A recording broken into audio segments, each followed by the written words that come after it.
Chapter 6 Crushed. Spike was making his way to Castle Boutique, ready to offer services to Rarity. In truth, he simply wanted an excuse to be running for an extended period of time. Once he reached his destination, he knocked lightly on the door. The person that was Rarity answered almost immediately. "Good morning, Spike," she smiled. "What brings you here today?" "I just want to know if you need any help," Spike declared. "Well, I could use a host sorting some old outfits," Rarity noted. "Consider done, milady," Spike bowed. "Oh, you are sweet," Rarity giggled. "Come on in, Spiky Wikey." Spike did as he was told, sighing deeply at the sound of her laughter. However, he soon found himself looking at the most unwelcome sight: Rarity's cold friend, Orion. "Hey there, little fellow," Orion smiled. "Oh, it's you," Spike scowled. "Hi." Spike didn't like Orion. He hadn't liked him from the moment he'd heard the sound within Rarity. The very idea of him hogging Rarity's affection made Spike sick. Baby Dragon was of the unshakable belief that Orion didn't deserve her in the least. He hid his hostility for him, though not wanting Rarity to catch wind of it. So he swallowed his bile and tried to at least tolerate his presence. "Orion's giving me some help with my accounts," Rarity explained. "Aren't I like to have two wonderful guys helping me?" "Yeah, sure," Spike frowned, adding under his breath. "It should be just one." "The inventory is right over there," Rarity pointed to a pile of clothes. "If you could sort them according to size and color, that would be just dandy." "You can count on me," Spike smiled. "I know I can," Rarity beamed. "And thanks for offering to help. I really appreciate it, Spiky." "Anything for you," Spike beamed. Spike immediately went to work.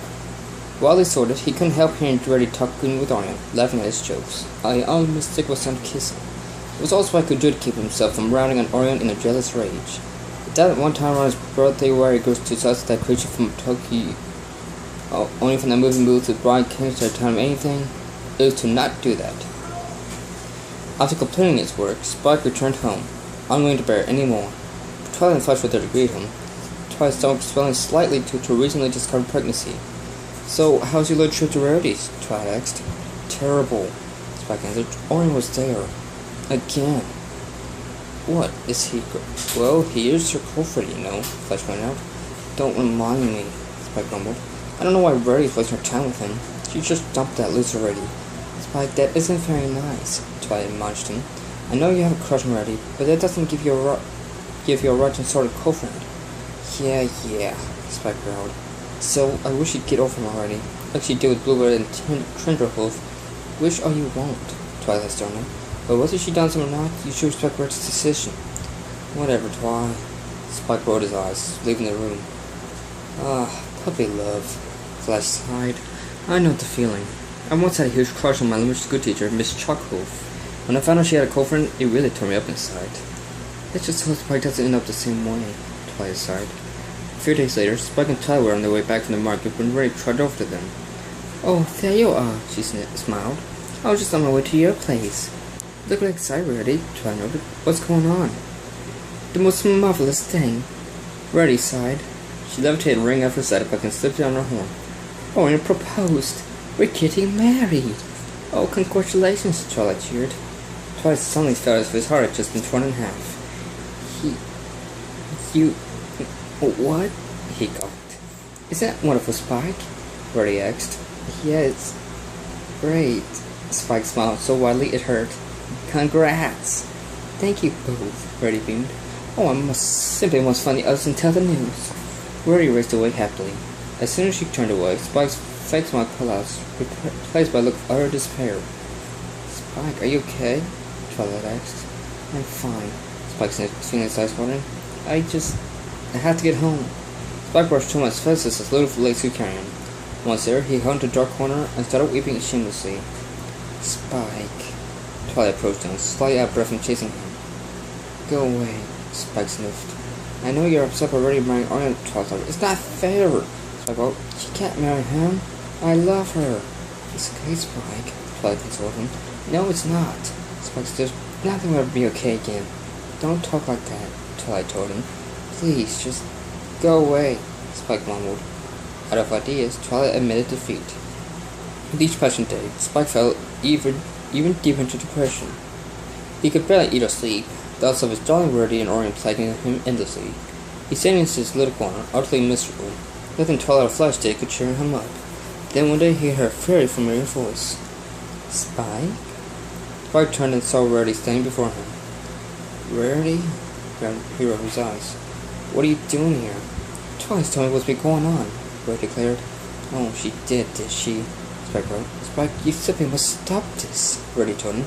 I'd hate for you to waste your life pining over me, but Spike scoffed. Rarity, I know how much you care for me, Spike. Rarity sighed. But deep down, you must know that we're too different for that kind of relationship. I cannot even begin to imagine how our children would turn out. And that's even if we were compatible. Maybe. But I really care about you. I've never felt so about any pony else. Spike tried to defend his feelings, tears striking his tears. I know you do, Spike, but things are what they are. And if you really do care for me as much as we both know you do, you'd want me to be happy, Rarity continued. I know it makes me happy. He really does, doesn't he? Spike asked. Really? Rarity nodded. But you will always have a very special place in my heart, Spiky Wikey. Rarity hugged Spike, bringing a smile to his face for the first time in days. I would appreciate if you could come to the wedding, Rarity told him. It just won't be the same without you. Well, okay, I guess, Spike sighed. I guess if you want me to marry that orange guy, I should just accept it. I'll be there. Yankee promise. Thank you, Spike. Rarity planted a small kiss on his cheek. The wedding took place not long after that day. All of Rarity's friends were there, alongside their respective co-friends. Applejack and Caramel, Big Pie and Cherry Fizzy, Flash and Forest, and Red Dash and Thunderclap. Spike sat alongside Root Twilight and Flash, while she already pledged herself to Orion with stoic acceptance, though he found himself looking away as they kissed. At the reception, every pony danced along to some pony like you. Rarity and Orion, Flash and Forest, and Applejack and Caramel were dancing slowly and closely together. Ringwood and Thunder were dancing wildly, though not as wild as Pink and Cherry. While Twilight and Flash were performing Twilight's classic dance moves, Spike caught up to Newlyweds as the song ended. Hey Orion, he said sternly. You'd better treat this wonderful lady right, or you have to answer to me. No way, said little fellow, Orion said bemusedly. That's my Spiky Wikey. Rarity muzzled her head against his. He always looking out for me. At the reception, Rarity and Orion departed for their honeymoon, stopping only for throwing up the bouquet. The bouquet ended up landing in the brim of Applejack's hat. Caramel gave her a suggestive look, which she countered by playfully shoving flowers into his face. Spike watched the newlyweds carriage took him out of ponytail. Twilight and Flash came over to him. Are you okay, Spike? Twilight asked. I'm getting there, Spike sighed. Guess as long as Rarity's happy, I'm happy. That's the spirit, little buddy, Flash smiled. Flash is right, Spike, Twilight agreed. I'm proud of you. Thanks, Twilight, Spike grinned. Spike would always care for Rarity, and that king was what led him to finally let her go.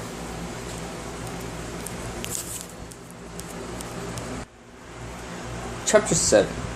Call It Magic. The self-proclaimed great and powerful Trixie was traveling by Baltimore, seeking employment. It wasn't that she had grown tired of show business. She loved it ever so much, but her shows just weren't bringing in the bits anymore. Hopefully she would find a job there. As Trixie made her way through town, she spotted a small circus nearby. Ah, a circus, she said aloud. I haven't been to one since I was a filly. She wandered through the circus, taking in the sights and attractions. She found her way to a small caravan, outside which stood a handsome stallion with a well-coiffed mane and a clean-shaven muzzle. Hey there, pretty lady, he smiled. Care to have your fortune told? My fortune, you say? Trixie blushed with a compliment. Sure, why not? I'm Slate of Host, the circus leading magician, the sign declared, pulling out deck cards. And my cards tell all. He cut, shoveled, and recut the cards, then drew a single one, which he showed Trixie. The Queen of Hearts? Trixie asked. Yes, Slate nodded. Beautiful, kind-hearted, and regal. That describes you to a T, my dear. Well, thank you, Trixie blushed again. Though I don't know how that'll help me get a job. A job, you say? Slate asked. Well, it just so helps I'm looking for new assistants for my main act. Do you know anything about stage magic? I dabble. Trixie smiled, lifting her cloak and hat onto her. Oh, you're so hired, Slate smiled. One condition, though. Please introduce me as the great and powerful Trixie, she declared proudly before she was grinning. Sorry, it's no habit of mine. You should be like, great and powerful Trixie! Yeah, that's what I should have gone as. With pleasure, Slate kissed her hoof. My, what a charm, Trixie thought. As the Slate briefed Trixie in the show, With Trixie pitching some ideas on her own, they started their act. Greetings, one and all, they declared. I am the mystifying and extraordinary state of wolves. It is my assistant, the great and powerful Trixie. Mostly was standard fare for Trixie, turning curtains into flowers, creating flowers with her horn, while Slate used her skirt to form dragons, manicorns, and such. Then came the big finale. Slate created a whirlwind of cards around them. As the whirlwind died down, the two seemed to have vanished. Then, in a puff of blue smoke, they were back, standing atop a carved version of Candlelight Castle. The crowd cheered loudly, stomping the ground with their hooves. The two bowed before closing the curtains. Good going out there, Slate smiled. They loved it. That was incredible. Trixie hugged him. I'd never gotten that much applause before. On impulse, she planted a kiss on Slate's cheek. Sorry. Don't be, Slate smirked. And in fact, he kissed her cheek. Now we're even. We'll just see about that, Trixie purred. Yes, we will. Maybe over dinner? Slate slyly. You're on, Trixie grinned. And so Trixie's new life in circus began. She found herself quickly accepted by the other performers, though she would often spend her time with Slate. She couldn't help being drawn to his charm and suaviness. She quickly went from being assistant to being his mere friend. As the circus traveled from place to place, Slate and Trixie wowed audiences wherever they are. For a time, everything seemed so perfect. But after a few months, Trixie became dissatisfied with life on the road. She also discovered that Slate had quite an ego on his charming outside, but that she could cope with. Heck, she reminded her of herself way back when. He also liked to partake at the contest of his hip flaps on a regular basis, but that too was something Trixie couldn't handle. To improve upon was that Trixie felt like she was missing out on something she wanted Slate to be a part of with her. As wonderful as the circus had been to her, she wanted to settle down with Slate, get married, and raise a family together. One winter day, Trixie was sitting in Slate's caravan. She was trying to rehearse herself as to what to say to Slate about leaving the caravan and starting a life together. She was so enthralled by her thoughts, she had been late to the performance. Slate came in, slipping up his hat to land a nearby stand. "Oh, we made it tonight, Trix," he cheered. "Wouldn't you say?" "Oh, yes," Trixie first smiled. "Sorry if I was a little late on switch. Quite alright. It's not like anybody noticed." Slate pulled out a tea kettle. "Tea?" "Of course," Trixie nodded. As Slate began to brew tea, Trixie decided that the time had come. "Look, there was a reason why I was late. I was kinda distracted." "Distracted?" Slate asked. "What, did another one of those hecklers bring a laser pointer again?"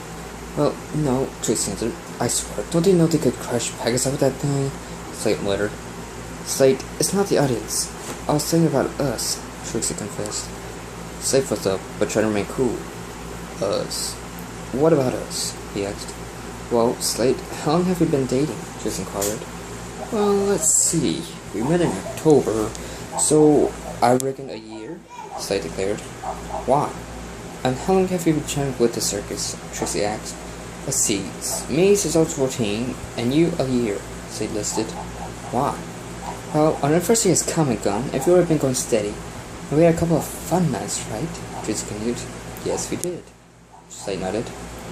"Why?" Trixie sighed. "Slate, I want us to quit the circus together," she confessed. "What?" Slate turned to face Trixie. "You want us to leave the circus?"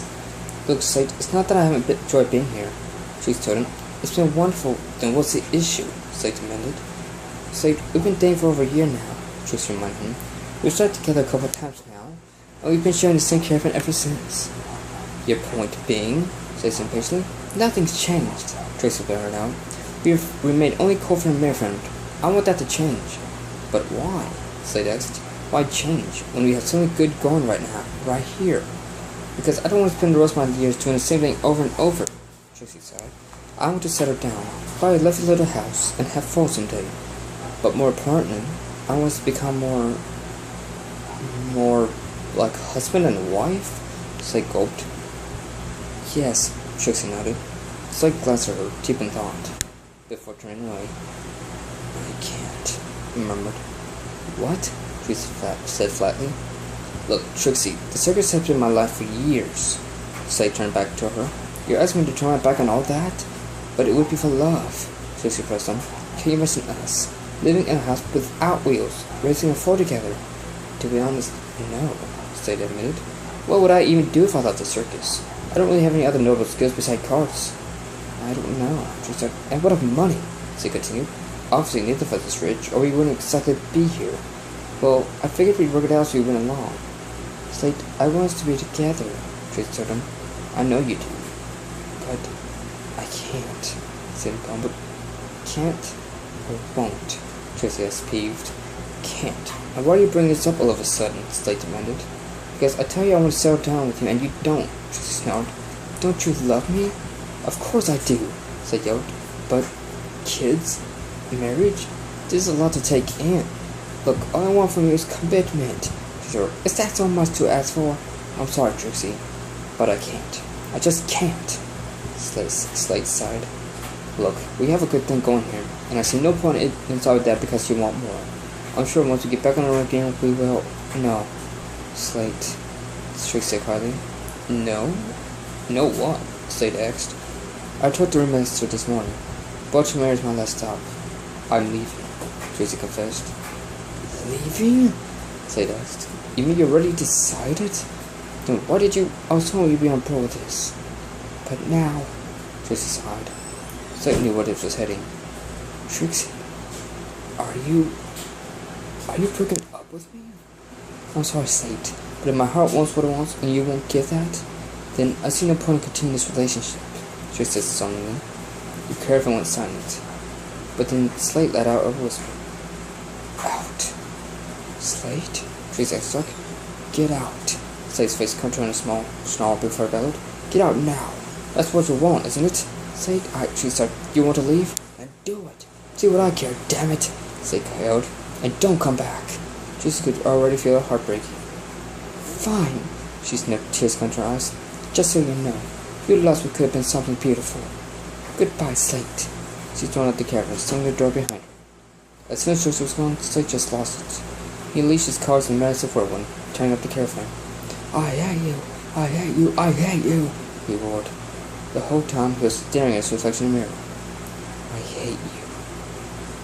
After all the defiance, Slade just sat on his haunches, surrounded by the cars, thrown across the floor, panting vigorously. Unicorn then reached his jacket and pulled out his hip flask, ready to take a sip. But something stopped him. Slade just glanced at the flask forlornly as tears began dropping from his eyes, and within seconds, the magician crumbled to the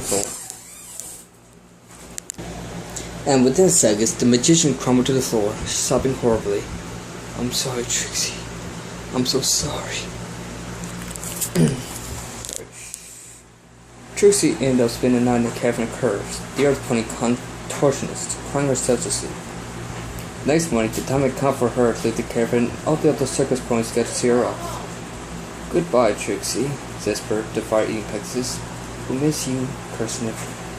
Good luck out there, Pilot, the strong pony declared. It was an honor having you with us, the circus owner Big Top told Trixie. If you ever need anything, don't be afraid to ask. Thank you, every pony, Trixie smiled. I will miss you all. Then, to her surprise, she saw Slade coming up to her. Slade? She whispered. Hey, Trixie, Slade murmured. I just want to see you off. Slade, I'm really sorry, Trixie started. No, it's me that should be sorry, Slade declared. I shouldn't have blown up at you like that, let alone kick you out my caravan, when all you wanted was... I just didn't want to end things with a fight. Well, apologies accepted, Trixie gave a small smile before it faded. I wish things could be different. But they can't, Slade shook his head. I would love nothing more to spend forever with you. But it's just complicated. Say no more, Trixie cut off. It's fine, Slade. We were just points at different points in the relationship. It's for the best. Yeah, Slade sighed. I'll miss you, Trixie, the great and powerful. And I'll miss you, Slade, the mystifying extraordinary, Trixie smiled. We can keep in touch, right? Right, Slade nodded. No matter what happens, we can still be friends, Trixie added. I guess I can live with that. Slade kissed her hook one last time. Good luck, Trix. Thanks, Slade. Trixie kissed him on the cheek. I'll never forget you. Trixie departed the circus right after. The circus folk whispering off. Slade only looked on with a sad sigh. Goodbye. Trixie relented.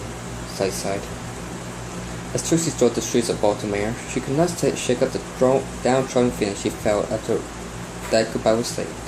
Then she saw something that caught her attention. A magic store, whose window read Smoke Mirror's Magical Emporium. A magic store?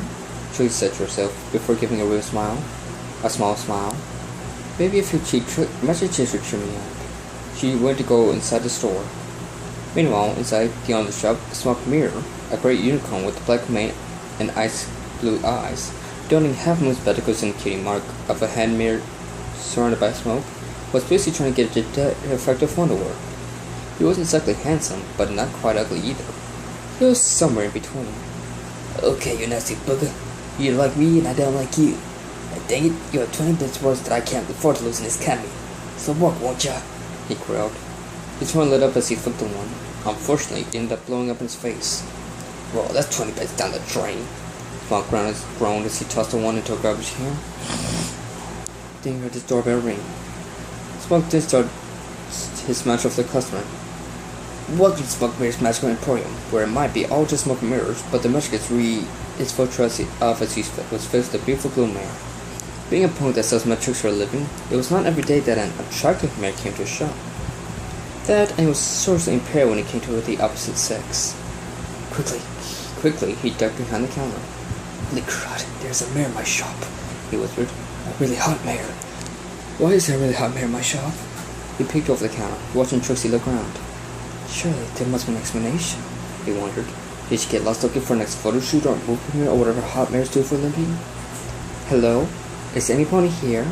As Trixie glanced around, her rucksack strap broke, dropping from her saddle. Oh, horse apples. The rucksack disgorged a hat and cape. Oh my gosh, hat and cape. She's got a hat and cape. She's a magician. Smoke gasped before Hannigan, trying to refrain from suffering heart failure. Okay, Smoke, keep calm. You're only the person for a man that is into magic and doesn't still have braces. Oh my, it's like Tartarus has forced him over. Meanwhile, in Tyrrell's sound Tartarus, it hasn't. Tyrrell growled. Back to Smoke. Just keep it cool, Smoke told himself. Trixie fixed the strap. There, she glanced around. The owner must be. Smoke popped out. Hello, he said. Already up. Ah! Trixie jumped the shock. Ah! Smoke replied in the open reply. Sorry. What in creation were you doing down there? Trixie asked. I dropped something. Smoke shrugged. Can I help you, miss? Well, I was just looking around. But now that I think about it, you wouldn't happen to have some decent capes in your stock, would you? Trixie asked. Sure do. Smoke chuckled. Right this way. We have the capiest capes inside Cape Canterfall. What an odd pony. Well, at least he's kind of cute, Trixie thought. So, are you a magician of some kind? Smoke asked. Indeed, I am. The great and powerful Trixie, Trixie proclaimed. Nice proclamation, Smoke chuckled. Are you new to Baltimore? I think I remember seeing a mare as beautiful as you. I mean, as full as you. No, but I've been here in months. I haven't been here in months though, Trixie giggled. It's bigger than I remembered. I was actually thinking about checking the sites. Oh, maybe I could fill you in on them. I happen to know about Baltimore like the back of my hoof. Smoke offered. Maybe we could do so. Or for coffee, maybe? I'd be delighted, Smoke. Trixie smiled. Great. Smoke me, albeit a bit nervous. I just need a second to get ready. Smoke slipped to the back room, where he wrote a letter to a friend about how he'd finally gotten a date. After teleporting the letter into the mailbox, he quickly returned. Shall we go? He said nervously. After you, Trixie smiled. As they left the store, Trixie found herself feeling something aching to when she met Slade. Though she had no intention of rushing on the relationship, there was something about Smoke that intrigued her. 20 years later! Not long after that wedding, Slade and Chrysalis had invited Trixie and Smoke to visit. From that one coffee run, Trixie and Smoke's relationship had slowly blossomed. Trixie started working at Smoke's store, and the two had gradually fallen in love. Trixie and Slade had kept their promise of staying in touch, though Slade wasn't exactly dirty that Trixie had found a new love. He accepted her decision though, and even attended their wedding. When Smoke first saw him, he felt a little inadequate, considering how suave and handsome Slade was. The idea that Trixie had gone from Slade to him seemed unbelievable, and the worry that Trixie might somehow go back to him plagued Smoke's mind for some time. Slade himself was a little galled to learn that Trixie's news was so plain, leaving him a tad insulted at being second to him. Though their interactions were tense and standoffish at first, they grew to respect each other. Slade was even asked to be godfather to the child. While Trixie and Smoke's son Trickster was hanging out with Sarge and Whistle, the upon being able to gain to know the Junglings more, the two couples were sharing some tea. Well, this is a surprise, Trixie noted. I always knew you'd find some pony, Slade, but I didn't expect that at some point to be a changeling. A queen, no less. Well, I never expected you to end up with the shopkeeper you met the day after we broke up, Slade chuckled. What's your there, pal? Smoke frowned. Sorry, bound guy, Slade said awkwardly. No offense meant. None taken. Carney, Smoke countered. The two glared at each other, then burst out laughing, the ripping light-hearted at best. I fear I must thank you, Trixie, Chris declared. For what? Trixie asked. Well, if you hadn't broken up with Slade, you would have never wound up safe in my kind, Chris explained, or becoming my wonderful king. Yeah, it's kinda ironic, Slade agreed. Who would have guessed breaking up would lead us to our special sun ponies? Face a funny thing, Smoke declared. Destiny's a long and winding road, lots of surprises along the way. Well, I certainly got a pleasant surprise when I came into Baltimore, Trixie pecked Smoke on the cheek. And so did I, with the wind blew me here, Slade nodded Chrysalis. Though I had to face down a guy twice the size of me and get the stuffing bit out of me. Really? Care to tell us that story, pal? Smoke smirked. I'd like to hear it too, Trixie chuckled. Gladly, Slade smiled. It all started with this fake prophecy that an old bug made. And two couples spent the rest of the afternoon listening to Slade's regaling of this amazing tale, one that you should be familiar with. It was truly ironic. While their paths may have diverged, it turned out to be the best thing for both Slade and Trixie. It allowed them to find their true loves. It did not change the fact, however, that Slade and Trixie still cared deeply for each other. For while their hearts may belong to their respective selves, special sun pony, they would still have a place in each other's hearts until the day they died.